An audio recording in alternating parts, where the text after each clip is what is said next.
పూర్తి వివరాలకు చదవండి రేపటి అక్షర శిల్పం దినపత్రికలో.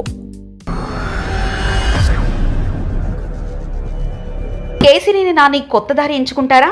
విజయవాడ రాజకీయాల్లో కేశినేని శ్రీనివాస్ అలియాస్ నాని ఎప్పుడు హాట్ టాపిక్ గానే నిలుస్తున్నారు.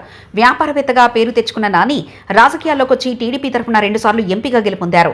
అయితే గత ఎన్నికల ముందు ఆయన టీడీపీలో విభేదించి బయటకు వచ్చిన విషయం తెలిసిందే. సోదరుడికి ప్రాధాన్యత ఇచ్చి తను పక్కన పెట్టారని భావించి టీడీపీ నాయకత్వంపై తీవ్ర అసంతృప్తి వ్యక్తం చేశారు. చివరికి వైసీపీలో చేరి ఆ పార్టీ తరఫున పోటీ చేశారు. అయితే కూటమి ప్రభావం వైసీపీ గ్రాఫ్ తగ్గిపోవడంతో నాని ఓటమి చవి చూశారు.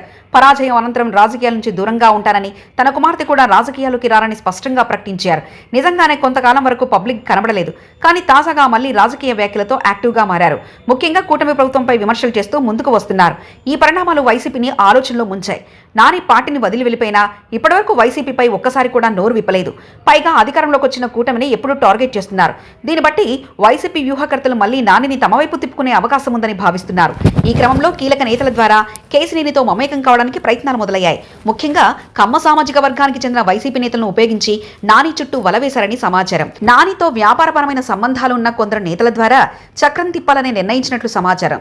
వైసీపీ తాజాగా కేశినేని గ్రాఫ్ తగ్గలేదని, ఆయనకున్న పాపులారిటీని ఇంకా బలంగానే ఉందని అంచనా వేసింది. అందుకు వచ్చే ఎన్నికల ముందు నానిని తమ వైపు తిప్పుకోవడం వల్ల లాభం ఉంటుందని భావిస్తున్నారు.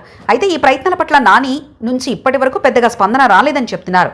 అయినప్పటికీ ఎన్నికల సమయానికి ఆయనను ఆకర్షించేందుకు వైసీపీ శక్తివంచన లేకుండా ప్రయత్నాలు చేస్తుందని రాజకీయ వర్గాల్లో చర్చ జరుగుతుంది.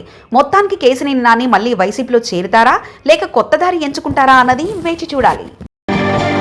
మరిన్ని కథనాల కోసం సబ్స్క్రైబ్ చేసుకోండి మీ అక్షర శిల్పం. పూర్తి వివరాలకు చదవండి రేపటి అక్షర శిల్పం దినపత్రికలో.